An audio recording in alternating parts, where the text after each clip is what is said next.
What is spiritual bypassing? My name is Sydney Turcotte. I'm a betrayal trauma recovery coach and expert, and I want to get into this topic.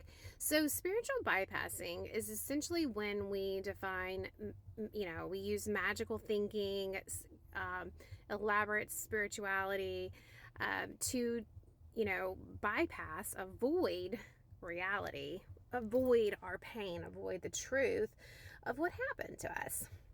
And it's a way to give specialness to our life and to essentially what we went through.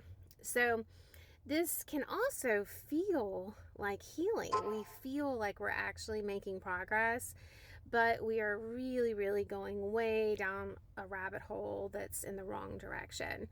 So, another way that we see spiritual bypassing is when we accept too much truth about our past too fast.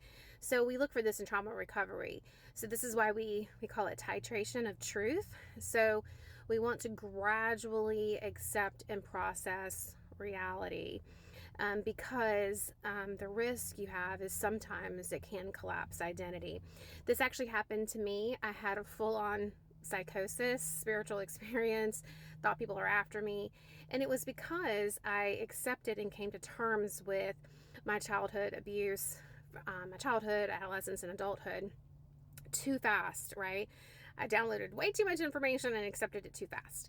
And so my identity literally collapsed.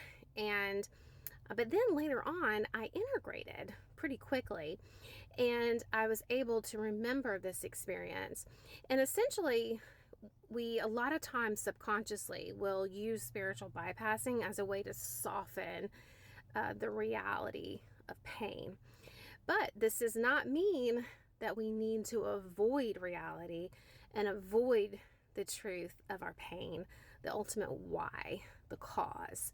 So, and I'll remind everyone, narcissistic relationships, addictions, mental health struggles, life struggles, these do not come out of nowhere. They are not random. They all have an origin. They all have a why. They all have a cause in this life. And a lot of times the reality is it's quite painful.